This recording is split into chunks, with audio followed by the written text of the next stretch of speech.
Tender ಇಂದ ಮೋಸ ಹೋಗಿರುವಂತ ಅಜ್ಜಂಪುರ ಮಹಿಳೆಯರ ಪರವಾಗಿ ಹಾಗೂ ಮಹಿಳೆಯರು ಸೇರಿರುವವರ ಪರವಾಗಿ ಮಾತಾಡ್ತಿದ್ದೇವೆ.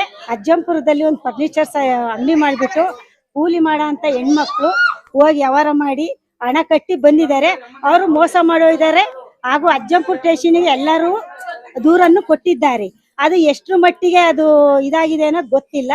MLA ಅವರಾಗ್ಲಿ, ನಮ್ಮ ಅಜ್ಜಂಪುರದ ಮೆಂಬರ್ಸ್ ಆಗ್ಲಿ SP ಅವರಾಗ್ಲಿ ಇದನ್ನ ಈ ವಿಡಿಯೋನ ಗಮನಕ್ಕೆ ತಗೊಂಡು ಹೆಚ್ಚಿನ ತನಿಖೆ ಮಾಡ್ಬೇಕು ಅಂತ ತಮ್ಮಲ್ಲಿ ಕೇಳ್ಕೊಂತಾ ಇದೀವಿ.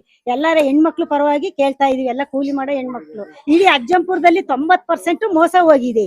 10% ಅಷ್ಟೇ ಇರೋದು. ಎಲ್ಲರೂ ಆ ರೀತಿ 40,000, 50,000, 10,000ದಿಂದಲೂ ವ್ಯವಹಾರ ಮಾಡಿದ್ದಾರೆ. ಅದನ್ನು ತುಂಬಾ ಮೋಸವಾಗಿರೋದ್ರಿಂದ ಅಜ್ಜಂಪುರದ ಸ್ಟೇಷನ್ ಅಲ್ಲಿ ದೂರನ್ನು ಕೊಟ್ಟಿದ್ದಾರೆ. ಆ ದೂರು ದಾಖಲಾಗಿದೆ. ಅದು ಎಷ್ಟರ ಮಟ್ಟಿಗೆ ಅದ್ರ ಇದು ತನಿಖೆ ನಡೀತಾ ಇದೆ ಅನ್ನೋದು ಗೊತ್ತಿಲ್ಲ.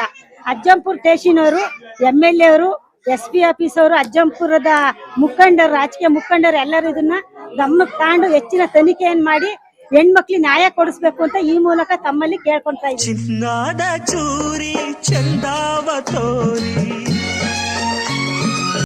ಸ್ನೇಹಿತರ ನೋಡಿ, ಅಜ್ಜಂಪುರದಲ್ಲಿ SR ಟ್ರೇಡರ್ಸ್ ಅಂತ ಹೇಳಿ ಈ ಒಂದು ಕಂಪನಿ ಅಜ್ಜಂಪುರಕ್ಕೆ ಬಂದಿತ್ತು. ಅಜ್ಜಂಪುರಕ್ಕೆ ಬಂದು ಸುಮಾರು ಜನಗಳು ಇಲ್ಲಿ ನಮಗೆ ಆಫರಿಗೆ ಒಂದು ಫರ್ನಿಚರ್ಸ್, ಫ್ರಿಡ್ಜ್ ಇದನ್ನೆಲ್ಲ ನಮಗೆ ಕೊಡ್ತಾರೆ ಅಂತ ಹೇಳಿ ಹಣವನ್ನ ಕಟ್ಟಿ ಸ್ನೇಹಿತರೆ ಲಕ್ಷಾಂತರ ಮೌಲ್ಯದ ಒಂದು ವಸ್ತುಗಳನ್ನ ಖರೀದಿ ಮಾಡಕ್ ಹೋಗಿ ಮೋಸ ಹೋಗಿದ್ರು. ನೋಡಿ, ಇಲ್ಲಿ ಕೋಟಿಗಟ್ಟಲೆ ಮೋಸ ಹೋಗಿದೆ ಅಂತ ಹೇಳಿ ಕೂಡ ಕೆಲವೊಂದು ಬಲ್ಲ ಮೂಲಗಳ ಪ್ರಕಾರ ಮಾಹಿತಿ ಬರ್ತಾ ಇದೆ. ನೋಡಿ, ಇದು ಎಷ್ಟರ ಮಟ್ಟಿಗೆ ಮೋಸ ಅಂದ್ರೆ ನಿಮಗೆ ಒಂದು ಕಳೆದ ಬಾರಿ ಒಂದು ವಿಡಿಯೋವನ್ನ ಮಾಡಿ ತೋರಿಸಿದ್ದೆ. ಆ ವಿಡಿಯೋದ ಪ್ರಕಾರ ಅಜ್ಜಂಪುರದಲ್ಲಿ ಒಂದು 70% ಜನ ಮೋಸ ಹೋಗಿದ್ದಾರೆ. ನೋಡಿ, ಪ್ರತಿಯೊಂದು ಮನೆಗೆ 5,000, 10,000, 15,000, 40,000ದವರೆಗೂ ಕೂಡ ಮೋಸ ಹೋಗಿದ್ದಾರೆ. ನೋಡಿ, ಇನ್ನೊಂದು ಮಾಹಿತಿ ಅಂದ್ರೆ ಒಂದು ಹುಡುಗಿ ಹೊಸದಾಗಿ ಕೆಲಸ ಸೇರ್ಕೊಂಡು ನನ್ನ ಮೊದಲನೆಯ ತಿಂಗಳ ಸಂಬಳದಲ್ಲಿ ಫರ್ನಿಚರ್ ತರಬೇಕು ಮನೆಗೆ ಅಂತೇಳಿ ಪ್ರಥಮ ತಿಂಗಳ ಅಷ್ಟು ಸಂಬಳವನ್ನು ಕಟ್ಟಿದ್ಲಂತೆ. ಆ ಅಷ್ಟು ಹಣವೂ ಕೂಡ ಹೋಯ್ತು. ಅಂದ್ರೆ ನೋಡಿ, ಜೀವನದಲ್ಲಿ ಪ್ರಥಮ ಸಂಬಳ ಅಂದ್ರೆ ಅದು ಎಷ್ಟು ಜನ ಖುಷಿಯಿಂದ ಕಾಯ್ತಾ ಇರ್ತಾರೆ. ಆ ಒಂದು ಸಂಬಳನೂ ಕೂಡ ಹ್ಯಾಮರ್ ಇದೆ. ಒಂದು ಭಾವನೆಗೆ ಧಕ್ಕೆ ಉಂಟಾಗಿದೆ ಸ್ನೇಹಿತರೆ. ಈ ಗ್ರಾಮಸ್ಥರು ನೋಡಿ, ಎಷ್ಟು ಜನ ನೂರಾರು ಹೆಣ್ಮಕ್ಳು ಇವತ್ತು ಅಜ್ಜಂಪುರದ ಚೌಡೇಶ್ವರಿ ದೇವಸ್ಥಾನದ ಮುಂದೆ ಸೇರಿದ್ದಾರೆ. ಇವರು ಒಂದೇ ಪ್ರತಿಭಟನೆ ಏನಂದ್ರೆ, ನಾವು ಪೊಲೀಸ್ ಸ್ಟೇಷನ್ಗೆ ಹೋಗಕ್ ಆಗಲ್ಲ, ನಾವೆಲ್ಲ ಹೆಣ್ಮಕ್ಳಿದೀವಿ, ಕಂಪ್ಲೇಂಟ್ ಅನ್ನ ಕೊಟ್ಟಿದೀವಿ, ಅದು ಎಷ್ಟರ ಮಟ್ಟಿಗೆ ಎನ್ಕ್ವೈರಿ ಆಗ್ತಿದೆ ಅಂತೇಳಿ ನಮಗ್ ಗೊತ್ತಿಲ್ಲ. ಹಾಗಾಗಿ ನಮಗೆ ಮಾಹಿತಿ ಗೊತ್ತು ಮಾಡಿಸ್ಬೇಕು, ನಾವ್ ಯಾರ ಹತ್ರ ಹೋಗ್ಬೇಕು ಅಂತೇಳಿ ನಮಗ್ ಗೊತ್ತಾಗ್ತಿಲ್ಲ ಅಂತ ಸ್ನೇಹಿತರೆ ತುಂಬಾ ಜನ ಸೇರಿದ್ದಾರೆ. ಹಾಗಾಗಿ ಈ ಜನಗಳ ಒಂದು ಪರವಾಗಿ ಅವರಿಗೆ ಒಂದು ನ್ಯಾಯ ಸಿಗ್ಬೇಕು ಅಂತೇಳಿ ಈ ಒಂದು ವಿಡಿಯೋ ಮಾಡ್ತಾ ಇದ್ದೀನಿ. ಆರಕ್ಷಕ ಠಾಣೆಯವರು ಕಂಪ್ಲೇಂಟ್ ಅನ್ನ ತಗೊಂಡಿದ್ದಾರೆ. ಆದ್ರೆ ಎನ್ಕ್ವೈರಿ ಆಗ್ತಿದೆಯೋ ಬಿಟ್ಟಿದೆಯೋ ಅಂತೇಳಿ ಈ ಸಾಮಾನ್ಯ ಜನರಿಗೆ ಇನ್ನೂ ಗೊತ್ತಾಗಿಲ್ಲ.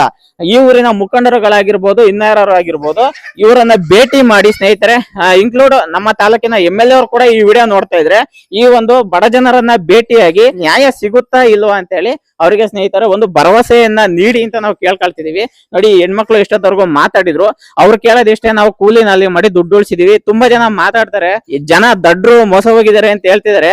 ನಾವು ದಡ್ರು ಓದಿಲ್ಲ ನಿಜ, ಆದ್ರೆ ನಮಿಗೂ ಕೂಡ ನ್ಯಾಯ ಅನ್ಯಾಯ ಅನ್ನೋದು ಗೊತ್ತಿದೆ. ನಾವೇನು ಪುಕ್ಷಟೆ ದುಡ್ಡು ಅಂತೇನು ಹೋಗಿಲ್ಲ, ನಾವು ಕಷ್ಟಪಟ್ಟು ದುಡ್ದಿದ್ವಿ. ಆದ್ರೆ ಅರ್ಧಕ್ಕೆ ಆಫರ್ ಅಲ್ಲಿ ಬಿಟ್ಟಿದ್ದಾರೆ ಅಂತ ತಗೊಂಡ್ವಿ ಬಿಟ್ರೆ ಇನ್ನೇನಿಲ್ಲ.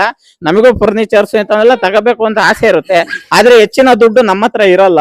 ನಾವು ಕಮ್ಮಿ ದುಡ್ಡಲ್ಲಿ ಸಿಕ್ಕಿದ್ರೆ ತಗೋಬೇಕು ಅಂತ ಅನ್ಕೊಂಡಿರ್ತೀವಿ. ಕಮ್ಮಿ ದುಡ್ಡಿಗೆ ಕೊಡ್ತೀನಿ ಅಂತ ಬಂದ ನಾವೆಲ್ಲ ತಗೊಂಡ್ವಿ, ಬಟ್ ಮೋಸ ಹೋಗಿದೀವಿ ಅಂತ ಹೇಳ್ತಿದಾರೆ ಸ್ನೇಹಿತರೆ. ನೋಡಿ, ಇದು ಜನರ ತಪ್ಪಲ್ಲ, ಯಾಮರ್ಸಕ್ಕೆ ಅಂತ ಬಂದವರು ಎಂತ ಬುದ್ಧಿವಂತರನ್ನು ಕೂಡ ಯಾಮರಿಸ್ತಾರೆ. ಈಗಿನ ಕಾಲ ಹಂಗಿದೆ. ಆ ಒಂದು ನಿಟ್ಟಿನಲ್ಲಿ ಸ್ನೇಹಿತರು ಅವರೆಲ್ಲ ಮೋಸ ಹೋಗಿದ್ದಾರೆ.